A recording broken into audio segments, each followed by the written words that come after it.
Mm.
Bonjour, bonjour tout le monde. Merci à vous toutes et à vous tous qui nous rejoignez pour ce numéro de Afrikeveilonline.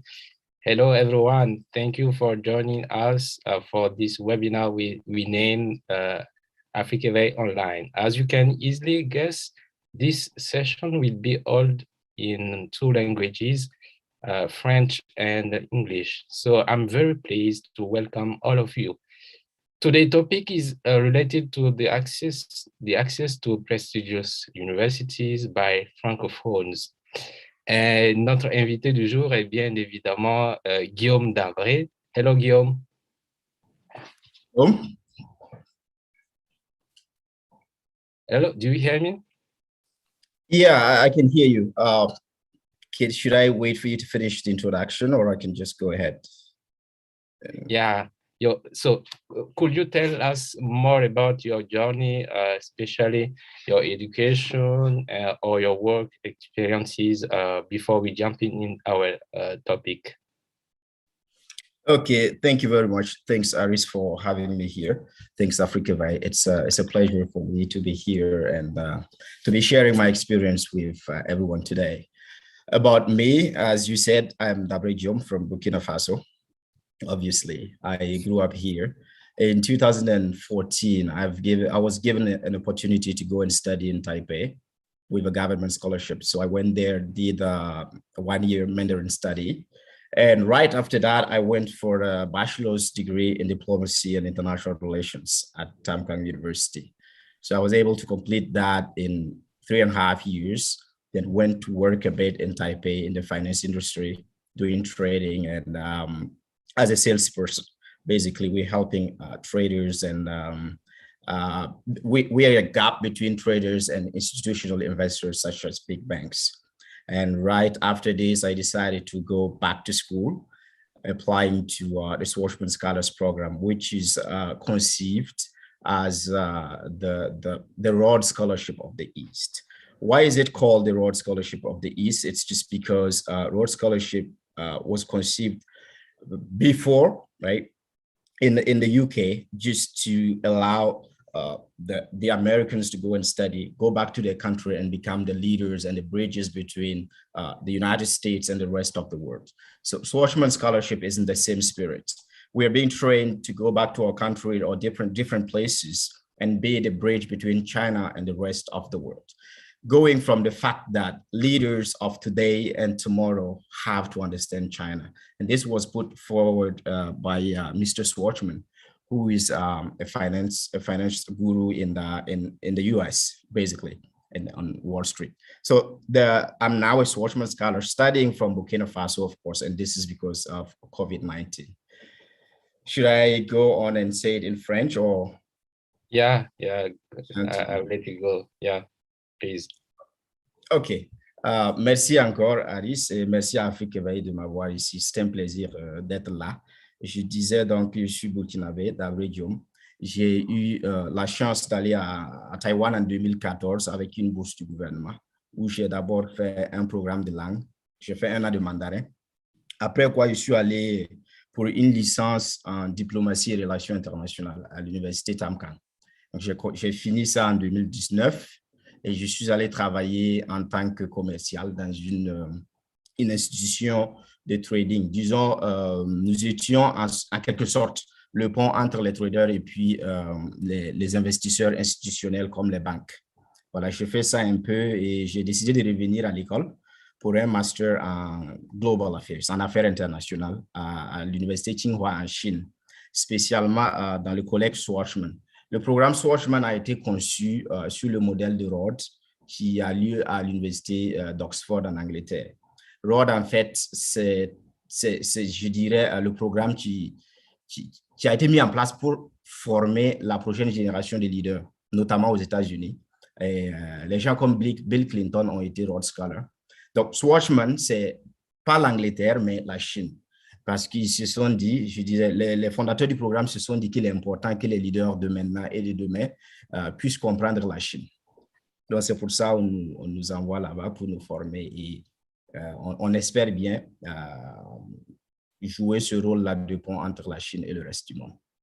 Très bien. Merci pour cette brève introduction dans les 2 langues. On voit comment tu arrives à switcher entre le français et l'anglais. So, could you tell us more about your dream when you landed in Taipei? How did you feel? Thank you. That's a interesting and hard question at the same time. When I arrived in Taipei, I was lost. I was completely lost. Really? Yeah, I didn't have an idea clearly of like, what life looked like. I didn't speak Chinese. I only spoke French. And the funny thing is that when I left Burkina Faso, we landed in Istanbul and no one was speaking French anymore. It was just English. So we had to start speaking English from there. Reaching Taipei, we arrive and it's only Chinese and English. It's like you either do it or you die. So I had to start getting used to that lifestyle. In terms of dreams, yes, I thought it was a chance that I was given. So I thought, okay, this was a great opportunity. I was going to seize in order to network, learn, and grow as much as possible. En français, rapidement, je disais donc que quand je suis arrivé à Taïwan en 2014, j'étais perdu complètement parce que la langue, déjà, je ne parlais pas chinois. Donc, j'arrive déjà à Istanbul. Quand j'ai quitté le Burkina, arrivé à Istanbul, déjà, on se rend compte que bon, tout est en anglais. Donc, il fallait s'adapter. À Taipei, c'est en anglais et en chinois. Il fallait rapidement s'adapter. Donc, ce n'était pas facile, mais après, les expériences comme ça permet de construire les gens. Donc, je me suis dit en même temps, oui, lié à mon objectif, quand j'ai arrivé là-bas, je disais, bon, c'était une occasion pour moi d'apprendre, de me faire un réseau, mais aussi de grandir en tant que personne. Ok, très bien. Certainement, tu n'étais pas le seul Burkinabé à Taipei et certainement, tu as eu des dévanciers. Comment est-ce que ton insertion ou ton intégration s'est passée? Oui, si les dévanciers nous regardent actuellement, je pense qu'ils vont sourire. Effectivement, ils ont été ceux-là qui nous ont aidés. Sinon, ça allait être plus compliqué. Dès l'aéroport, il y avait des Burkinabés, des grands frères qui sont venus nous chercher, qui nous ont expliqué un peu voilà, comment il fallait s'y prendre, la nourriture, le climat, la langue et tout. Donc, ils ont été très, très utiles à notre insertion. Et pas que la première année. Même après ça, les dévanciers ont beaucoup aidé tous les Burkinabés qui arrivent là-bas. Il y a un coucou spécial à Damien Sommet, justement, qui est promoteur, fondateur de Afrikeveilonline, qui m'a beaucoup aidé quand je suis arrivé. Donc, il faut dire que les grands frères ont été, les dévanciers ont été d'une aide inestimable. Yeah, quickly in English, he was asking about the role played by those elder brothers in Taipei when I arrived. And I said, yes, it was very helpful when we got there. Right from the airport, there were people to pick us and telling us how to adapt to the new environment in terms of food, language, the environment, the weather, all these. So it was very helpful. And even after the first year, which is the hardest, like, we still have this kind of support from the students who were already living there. And I was talking about Damien Sommet, who is who is the founder of Afrikeveilonline. He was very helpful. Yeah, thank you very much. So I'm very mesmerized by the way you can switch from French to English or from English to French. The first day you arrived at Taipei, what were the main challenges? I think you have to learn English and Mandarin. How do you start? You start learning. Did you start learning Mandarin or English or both? Quand tu es arrivé, je vais reprendre ceux qui ne suivent pas. Quelle est la première des choses, les challenges que tu avais? C'était comment tu arrivais déjà à challenger tout ceci dans un environnement, dans un nouvel environnement, et ensuite devant apprendre deux langues à la fois, comment est-ce que tu t'es pris? D'accord, merci pour la question. Il faut d'abord dire qu'on apprend l'anglais au Burkina, mais on ne pratique pas. Donc, dès qu'on est arrivé, on s'est dit, ce n'est plus l'anglais des livres, c'est l'anglais de la vie de tous les jours. Il fallait s'adapter. Selon les conditions de la bourse, c'est justement 1 an de mandarin. Donc, il fallait apprendre le mandarin. Mais ce qui est bizarre, c'est que tu arrives en classe, tu prends les livres, tu te rends compte que l'explication est en anglais. Donc, il faut apprendre le mandarin, mais on se rend compte qu'il faut utiliser l'anglais pour apprendre le mandarin. Du coup, qu'est-ce qu'on fait? On apprend les deux langues à la fois. Je regarde le mot en chinois, je ne le comprends pas. Je regarde en anglais, je ne le comprends pas. Je viens en français. Si je ne le comprends pas, j'essaie de le voir. Bon, un peu pour dire que c'est l'histoire qu'on a, on a vécue là-bas. Mais après, bon, ça a aidé parce que bon, on finit par apprendre les deux langues. So yeah, about this question, I was saying that once I arrived in Taipei, I just realized that, you know, we learn English in Burkina, but we don't practice. And that's where you start knowing that, okay, this is daily life English I need to use. It's not like the English in the books, because actually we had to learn Mandarin for 1 year, which is the requirement of the scholarship. But then you go to class, you take your Mandarin book, you see the meaning of the word in English, right? So you have Mandarin, you look at it in English, you don't understand. You have to look at it in French. If French is not enough, think about your local language. Like in my case, it was Bisa. So sometimes you have to think in many languages at the same time. So it was kind of struggle, but it was very helpful because we ended up learning, you know, picking up 2 different languages at the same time, Mandarin and English. So, by the way, what kind of qualities, this journey required? If you want, in other words, being from a country in which French is mostly spoken, so how can you arrive to learn quickly English, and by the same time learning Taiwanese language, which was or which is type Mandarin? Yeah, sorry. Yeah, I would say the number one and most important thing is to be outgoing, to have the audacity to go out, talk to people, practice, not fearing any mistake. Because the point is not that you are good in English or not. You have to practice. So we all end up being able to express ourselves in English and in Mandarin. But the key condition is go out, meet friends, you know, local friends, because once you get there, you don't have only Taiwanese. You're in France, and I'm sure you have the same experience. You have people from all over the world. So go out, just talk to them. And I think that's something that helped me a lot. I wasn't afraid of making any mistake, whether it's in Mandarin or in English. So I think that's what helped me, not only me, but many people. Yeah. Par rapport à cette question, je dirais il faut avoir l'audace d'aller dans tout ce qui est social, rencontrer les gens, se faire des amis et oser parler français, oser parler anglais, parce que le plus important, c'est pas que vous êtes qualifié ou non, mais est-ce que vous avez l'audace d'aller parler aux locaux? Il n'y a pas que les Taïwanais, il y a aussi des gens de partout dans le monde que vous rencontrez là-bas, voilà, des Américains, des Européens et des gens du Pacifique. Il faut avoir le courage de pratiquer. Et je pense que c'est ce qui m'a aidé, pas seulement moi, ce qui a aidé beaucoup de gens. Voilà. La clé, j'allais dire, c'est la pratique. Il ne faut pas avoir peur de faire des mystères et de faire des fautes. Et je viens d'en faire une en changeant la langue. Donc, voilà, c'est un peu ça. OK, très bien.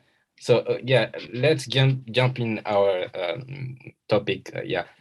Accès aux universités prestigieuses par les francophones, quelques pistes, quelques perspectives utiles.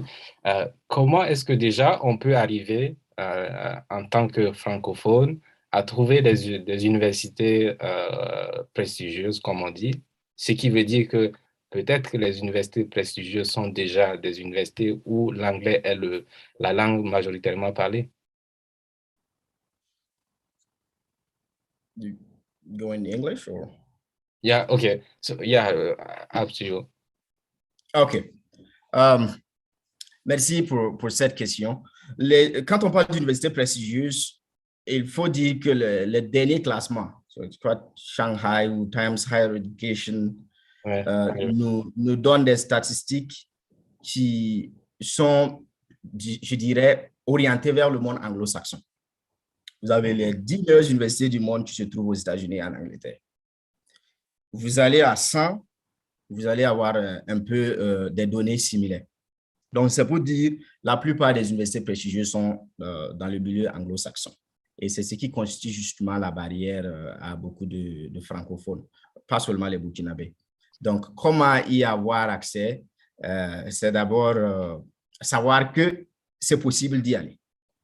Je pense que ça, c'est important. Savoir qu'il y a d'abord cette possibilité. Et dès qu'on se rend compte que c'est possible, on voit maintenant quelles sont les clés et la langue vient en première position. Alors, il faut déjà commencer à bosser sur l'anglais. D'accord. So for those who are watching us, you can type your questions or your or your comments on our social media, particularly Facebook, Twitter, and YouTube. So let's continue. Comment donc arriver à trouver déjà ces universités dites prestigieuses? Est-ce que il y a des structures qui existent déjà qui permettent d'avoir accès à ces universités, ou comment quelqu'un qui vient d'avoir le baccalauréat au Burkina Faso, par exemple, comment est-ce qu'il peut s'imaginer qu'il peut aller dans une université comme à Cambridge ou encore à Harvard Business School? Merci vraiment pour cette question. Malheureusement, au Burkina, je dirais le plus grand problème, c'est le manque d'information, ou du moins, beaucoup n'ont pas la bonne information. Sinon, effectivement, il est bien possible pour quelqu'un qui vient d'avoir le bac d'aller à Cambridge, Harvard, MIT ou Stanford. Ce n'est pas sorcier. Maintenant, est-ce qu'on a la bonne information? C'est ce qui pose problème. Est-ce qu'il y a des structures au Burkina qui accompagnent les gens? Je suis là, j'ai fait des recherches, un peu une étude de marché, et nous nous sommes rendus compte que les structures qu'il y a, ce sont des centres de prépa, un peu comme en France. Maintenant, les centres de prépa font leur formation totalement en français. Donc, ça veut dire que vous pouvez faire 2 ans en centre de prépa, mais c'est encore difficile puisque la langue reste une barrière pour vous. Donc, c'est encore difficile d'avoir accès à ces universités-là. Je vais en même temps faire une digression, dire que nous sommes en train de travailler sur une structure similaire. Donc, on veut mettre en place une académie qui va accompagner les gens justement vers ces universités-là. Now in English, I was saying that in Burkina Faso, the biggest problem is the lack of information. It's not that people cannot go to Cambridge, Harvard, Oxford, and all these prestigious universities. People can go there, but they don't have the right information, right? After your high school degree, they call it like, we call it baccalaureate here, right? National University entrance. If you pass this test, you can actually go to those schools. But do people have the right kind of information? I don't think so, because I'm here, we are conducting a market study to understand the environment. And we realize that there are some agencies here called Prepa. That's like in France, they train people for 2 years, and then you basically go to take the test for engineering or business schools. But the training is not in English, it's in French. So that's why with some friends, we're thinking of creating a sort of academy that's going to train people like 100% in English and tell them the right kind of information to go to those great schools. Okay, that's good. So I was thinking about, so it doesn't, is it sufficient to get the information? Because I guess, for instance, if I know that I'm able to go to Harvard University, it's not sufficient. I must have some means, scholarships in order to afford these studies. So how can we find all these kind of information or these kind of opportunities? Okay, great question. Having the right kind of information is key, because I think your question is addressing a point that I think is very important, like scholarships and other opportunities. So that's also what I call right kind of information. People maybe think like when we talk about scholarship, it's just with SIOSPB in Burkina. For those who don't know, SIOSPB is the center that's kind of dealing with our scholarships. But you have like thousands of scholarships online. You have scholarships that are directly given by schools themselves. They don't even work with any government. You have scholarships that are given by institutional, donors such as Mo Ibrahim Foundation, MasterCard. You have those kind of scholarships as well. And third, you have government scholarships. Not necessarily our government, but you have the American government scholarship, the British government scholarship. That's the British one is Chevening, and the American one is Fulbright. In almost every country, you have a government scholarship program. So people have to know that those opportunities exist. And knowing is one thing. After you know that they exist, how do you make sure that you're qualified to get there? And that's something else. Okay. Rapidement en français, avoir la bonne information, oui, savoir qu'on peut aller à Harvard et tout, c'est bien. Maintenant, la question, c'était de savoir quelles sont les opportunités. Est-ce qu'il y en a? Je disais oui, il y a beaucoup d'opportunités, mais beaucoup ne sont pas au courant parce qu'il n'y a pas que le SURSPV il n'y a pas que les bourses du SURSPV qu'on peut avoir. Et je disais que le SURSPV, c'est la structure qui gère les bourses au Burkina. Il y a 3 types de bourses que je connais. Il y a les bourses, je dirais, d'universités. Il y a des universités qui gèrent le système de bourses sans passer par des gouvernements. Donc, vous pouvez vous lever, prendre votre ordinateur, vous connecter, aller sur le site web d'une université pour voir les bourses qu'il y a. Ça, c'est la première chose. Deuxième, il y a les bourses d'institutions. Voilà, des institutions ou d'organisations comme MasterCard, la Fondation Mo Ibrahim, qui donnent des bourses, qui ne passent pas forcément par le gouvernement. Donc, vous pouvez voir un Burkinabé qui s'élève à avoir une bourse sans passer nécessairement par nos structures. Et en dernier ressort, il y a les bourses des gouvernements. J'allais dire, aux États-Unis, par exemple, il y a la bourse Fulbright. En Angleterre, il y a Chevening. Presque chaque gouvernement a son programme de bourse. C'est des bourses compétitives. Donc, avoir cette information, c'est une chose. Mais la deuxième, c'est comment on s'assure qu'on est qualifié pour y arriver. Donc, c'est ça. D'accord, très bien. Et donc, finalement, est-ce que pour quelqu'un qui est ambitieux, c'est forcément aller étudier dans des universités où on parle l'anglais ou c'est juste suivre son rêve? Je dirais c'est suivre son rêve. C'est suivre son rêve. Ça, c'est très important. Parce que le plus important n'est pas d'aller dans une université de rang mondial, forcément. Ouais. Si votre rêve se trouve dans une université, je dirais, classée peut-être top 1000, 2000, 3000, alors vous pouvez suivre, il n'y a pas de problème. Maintenant, pourquoi je suis en train d'insister sur l'importance pour les Burkinabés, de façon spécifique, d'aller dans ces grandes universités, c'est les ressources qui sont disponibles là-bas pour que vous puissiez poursuivre vos rêves qui sont, j'allais dire, ce sont des ressources vraiment impressionnantes. Donc, c'est pour ça que je me suis dit, il est important qu'on aide les Burkinabés à aller là-bas. Sinon, si votre rêve n'est pas à Harvard, ça ne sert pas d'y aller. Mais si vous pensez que vous pouvez aller à Harvard et changer le monde, ben pourquoi pas? Mm-hmm. Bien, et en parlant de changer le monde, quelle est l'actualité de Guillaume quand on sait que tu es fellow de Swatchman, et puis tu as des projets comme Faso Green et ensuite le projet dont tu parles. On aura l'occasion de revenir là-dessus, mais déjà, est-ce que tu peux nous dire ton actualité? Oui, en termes d'actualité, je dis que je me concentre sur le programme Swatchman. Je suis en train d'étudier. C'est à côté maintenant que je fais les activités comme Green Faso. Green Faso, à la base, c'est une solution, je dirais, de gestion des déchets et avec un volet aussi éducatif. Donc, je suis vraiment passionné du domaine de l'éducation. On travaille avec des étudiants. On a commencé à Taipei, ce qui peut être surprenant parce que j'ai bossé là-bas en son temps. Et donc, avec quelques difficultés qu'il y a au Burkina, on a commencé les premières activités à Taipei. Donc, actuellement, on est en train de vouloir faire nos trucs ici. Je dirais continuer nos activités au Burkina. Donc, c'est ce que je fais. Je suis en train de voir aussi mes perspectives avec Minza Academy, justement,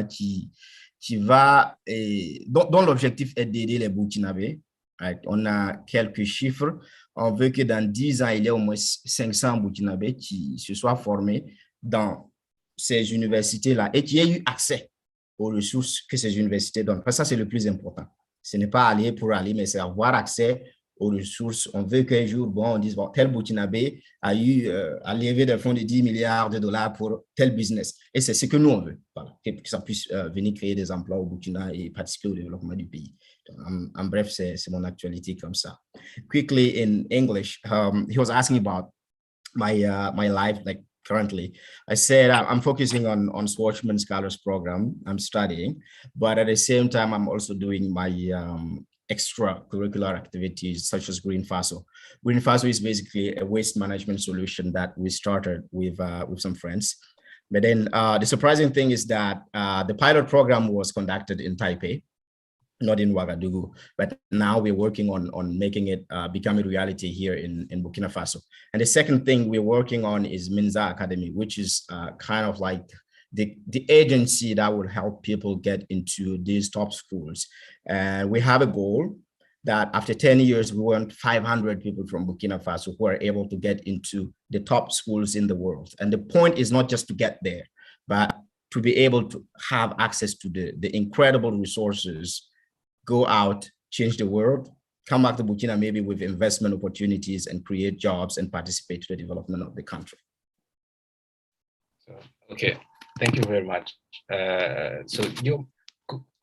So let's continue in English. I understand very carefully, Minza Academy is already functioning. Not yet. We are at the market study level. Yeah, not yet functional. Okay.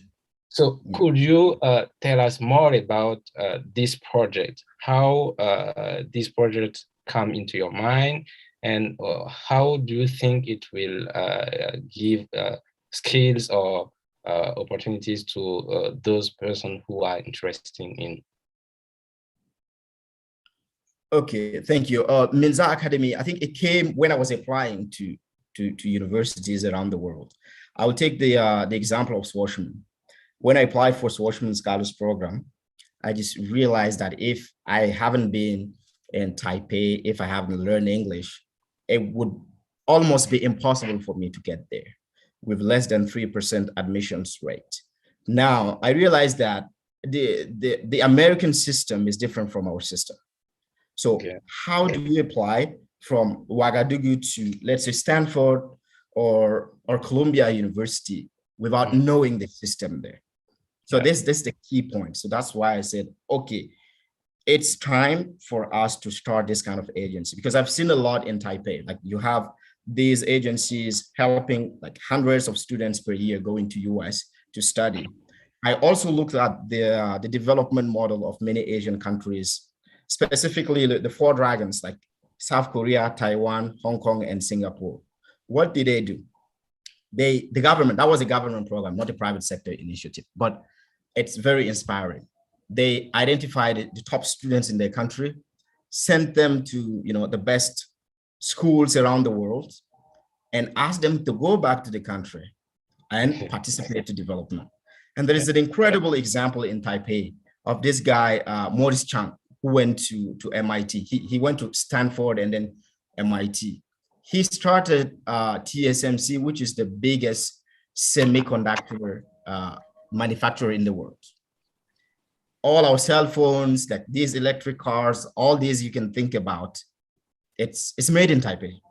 And this company is the biggest recruiter in Taipei as well in terms of job creation. So I was like, okay, this is something that we can do in Burkina. We have incredibly smart people, great engineers, but they don't have access to the right resources. Why don't we start this kind of academy and help them get there? So en français, l'idée de Minza Academy est venue du fait que moi-même, je postulais pour les universités et je me suis rendu compte qu'en fait, ce qui m'a aidé à devenir Schwarzman Scholar aujourd'hui, ce n'est pas tant ma compétence, mais c'est plutôt parce que j'ai eu l'opportunité d'abord de m'ouvrir au monde anglo-saxon. Et j'ai compris comment fonctionne le système. C'est pour ça, je pense, au moins c'est une des raisons pour lesquelles je suis Schwarzman Scholar. Mais au-delà de ma personne, le plus important, c'est de voir que le système américain est différent du système français. Et quand je dis système américain, bon, je parle du système anglo-saxon en général parce que, bon, au moins, il y a des similarités. Si quelqu'un finit à Ouagadougou, il peut avoir 17 de moyenne, c'est bien. Maintenant, comment aller à Columbia, comment aller à Harvard?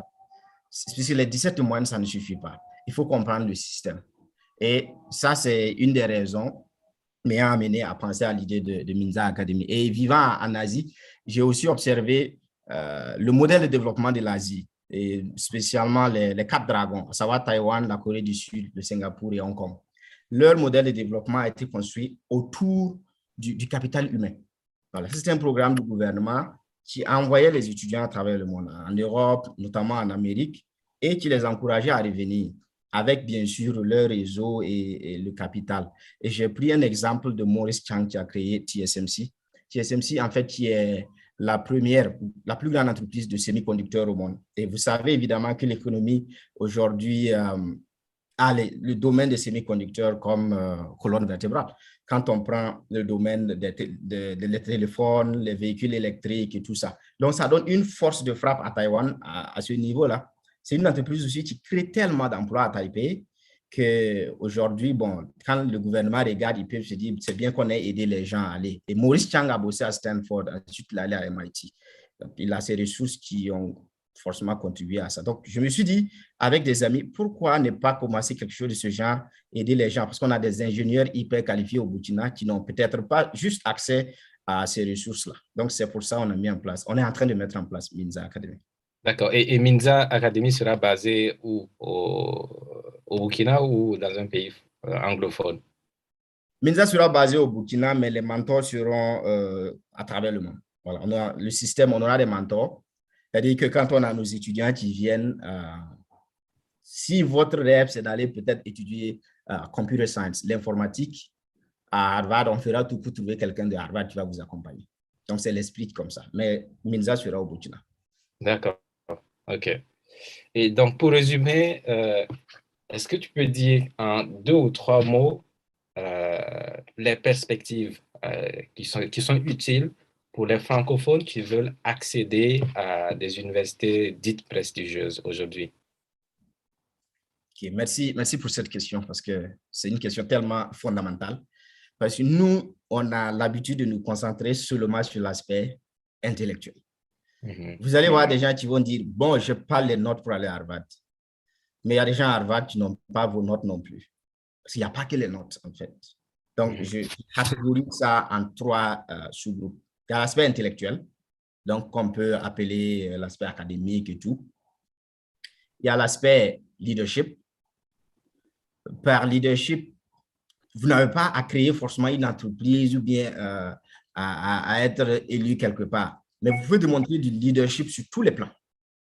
Même au sein de votre agence, votre organisation, vous pouvez démontrer du leadership. Les Américains veulent toujours voir que nous voulons tel étudiant, bon, je ne généralise pas, les universités dont je parle, désolé, veulent toujours voir que nous voulons des gens qui non seulement intellectuellement sont bien, mais aussi ont démontré du leadership. Et la troisième chose, c'est l'impact. Est-ce que vous avez impacté autour de vous? Voilà. Et la définition de l'impact, vous n'avez pas à créer 1 million d'emplois. Vous pouvez impacter juste 2-3 personnes autour de vous. Donc, le plus important, c'est quoi? Vous avez ces 3-là, peut-être le côté intellectuel, le leadership, vous avez l'impact. Mais comment vous racontez votre histoire aussi, c'est autre chose. Voilà. Comme j'ai toujours dit, il n'y a pas de mauvaise histoire, il n'y a pas de mauvais background, il y a juste une mauvaise manière de raconter son histoire.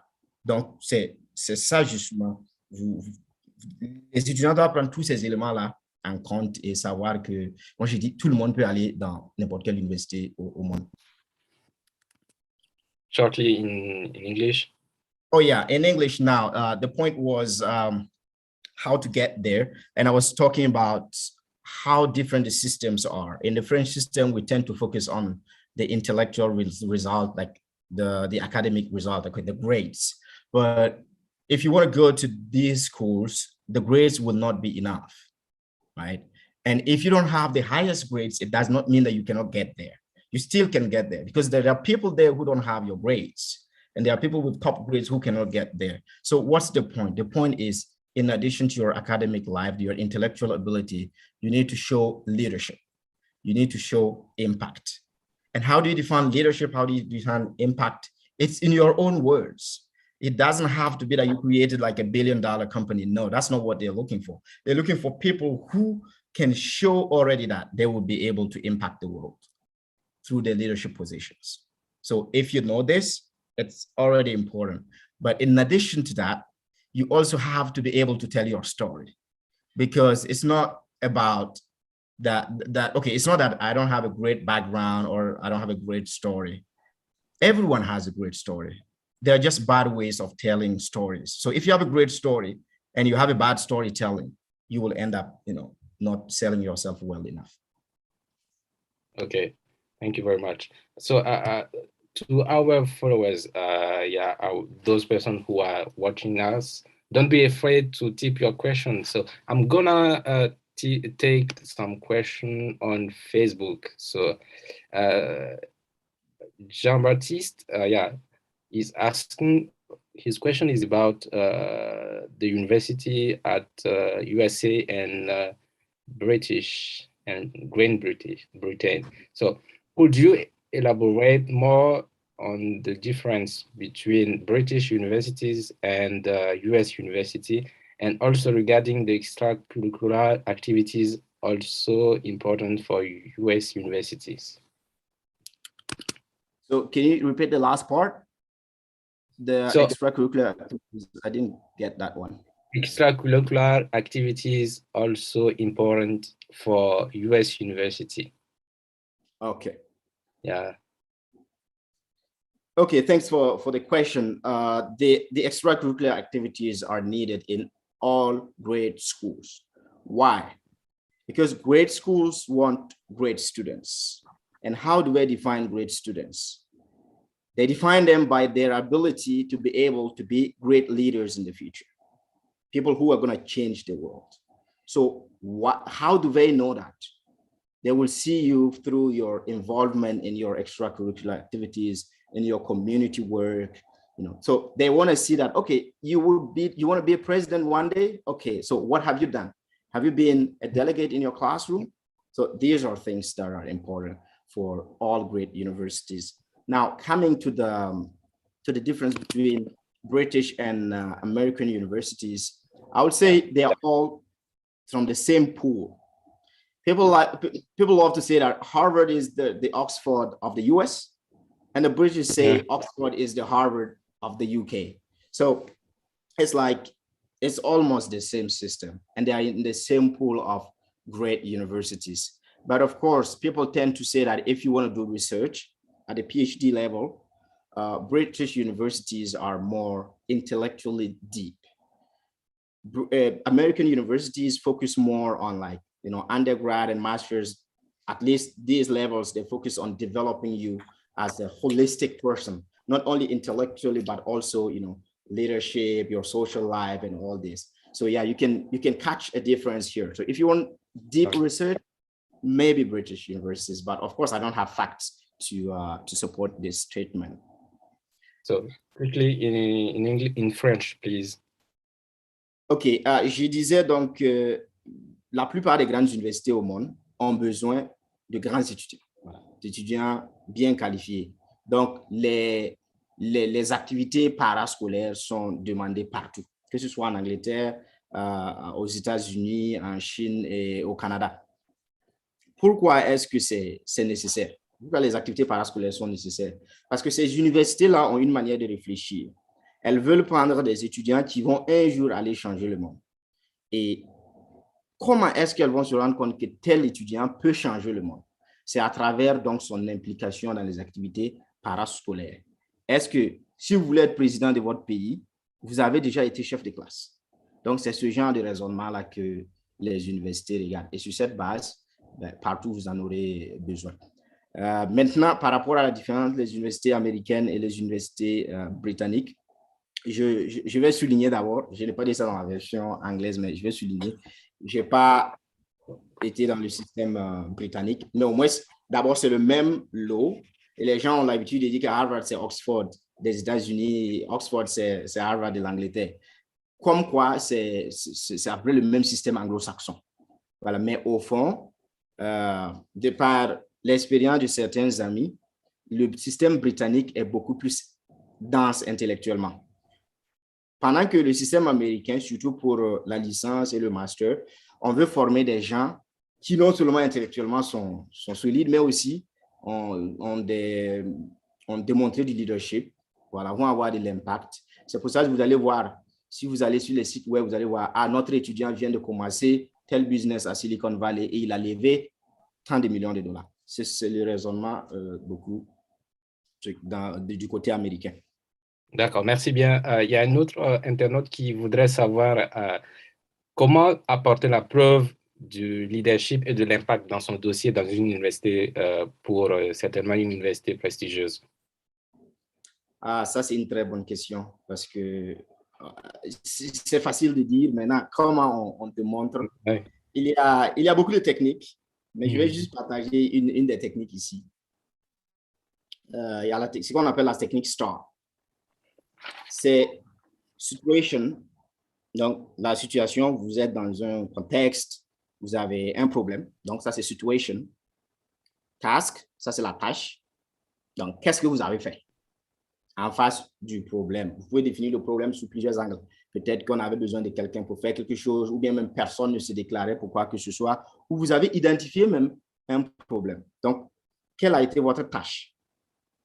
Après la tâche, right, quelle action individuelle et collective avez-vous prise? Donc, vous voyez, OK, situation pour S, task, le T, A, action, et maintenant le R, c'est result. Result, c'est tellement important. Le résultat. Parce que là, vous devez démontrer que, je prends un exemple. Je suis à l'université Tamkang, je vais développer mes capacités oratoires. Je ne vois pas de club d'étudiants qui me permet de faire ça. Ça, c'est la situation. Donc, je me dis, il faut qu'on fasse quelque chose. Je vais voir des amis pour qu'on mette en place une équipe pour créer un club appelé Alpha League. Vous voyez déjà, il y a la tâche et il y a l'action. Mais je dois entrer dans les détails pour expliquer qu'est-ce que moi j'ai fait de façon individuelle et qu'est-ce qu'on a fait de façon collective. Maintenant, le résultat, c'est quoi? On a créé Alpha League, on a attiré une centaine d'étudiants de 10 différents pays. Et à la fin de la première année, on a vu que beaucoup ont eu un progrès vraiment impressionnant dans leur capacité à parler en public. Et cela est testifié, witnessed. Cela est certifié. Je vais utiliser le terme certifié. Par exemple, tel membre de notre équipe qui a participé à TED Talk ou bien qui a participé à la compétition de Toastmaster et qui a gagné tel prix. Donc, quand vous abordez les choses comme ça, c'est pratique, c'est clair et c'est visible à la personne qui vous lit.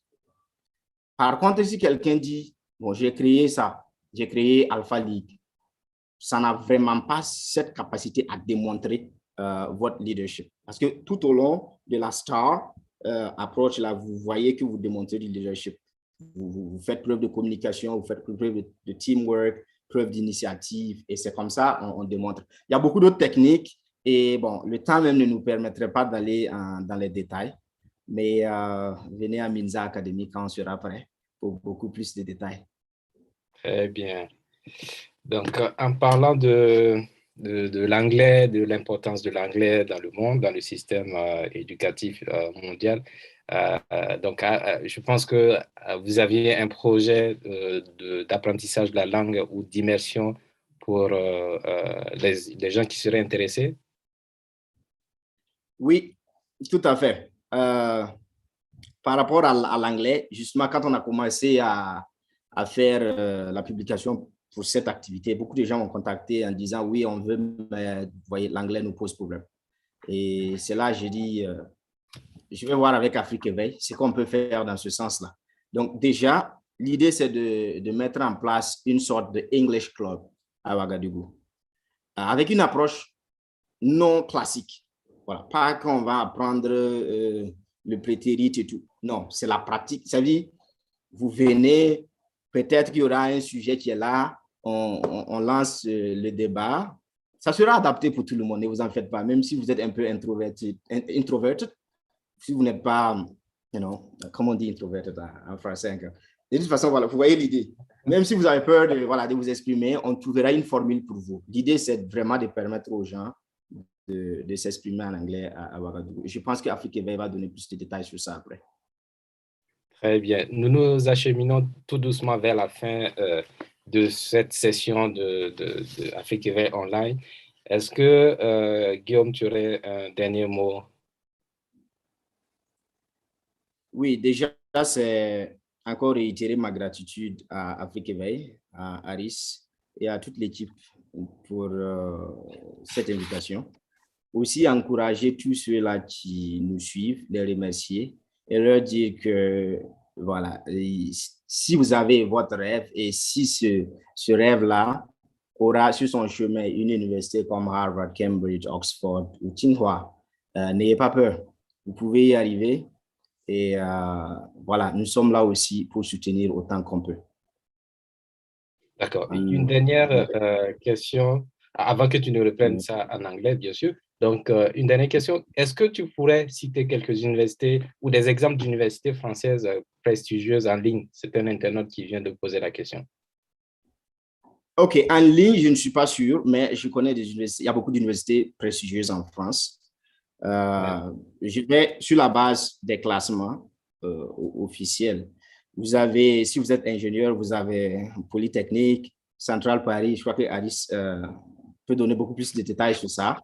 Pour ceux qui sont, voilà, il y a Paris, Nanterre et tout ça. Il y a aussi Sciences Po, pour ceux qui sont de profil sciences sociales et tout. Donc, il y a beaucoup de très grandes universités en France, mais en ligne, je ne suis pas du tout sûr. D'accord. Ou bien, c'est quoi? C'est des cours, des universités qui donnent les cours en ligne, c'est ça? Je pense. Ouais. Ça, je ne suis pas sûr. Yeah. So we are going to end up with this session, webinar session. So if you you are given the opportunity to give some advice, yeah, what will be these kind of advices for those persons who are interested in studying in prestigious university or in university where English is very predominant? Okay.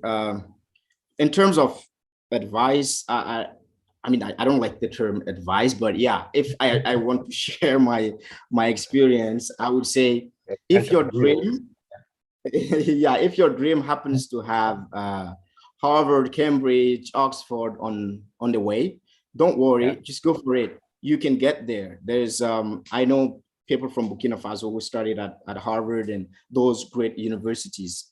It's just that you need to be ready. You need to be prepared for it. And one additional word about this, I'm not trying to promote great universities. I'm just trying to tell people that there are opportunities there. If you take most of the top, change makers in the world, you will see that they have somehow been there. It means something. It doesn't mean that if you don't go there, you're not going to be successful. No, that's not the point. You can still be great without going to those schools, but it's very helpful if you get there because you have the resources, you have the network that you can use in your life.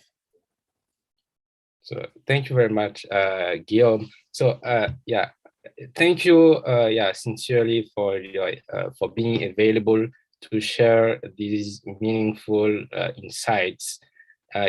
Thank you to all of our followers on our social media. I'm thinking about Facebook, Twitter, and YouTube.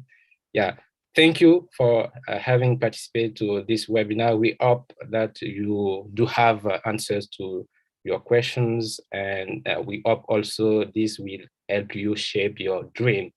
So I will be very pleased to welcome another guest and in order to talk about another topic, and precisely with this topic will be related to trading. So stay tuned on our social media and talk to you very soon. So je disais en français, merci à Guillaume d'avoir accepté cette invitation. Nous espérons que vous avez tiré bonnes leçons et que Guillaume a pu répondre à vos différentes questions. Et pendant ce temps, on vous donne rendez-vous à notre prochaine session de Afrique Éveil Online. Et d'ici là, portez-vous bien et prenez soin de vous. À bientôt.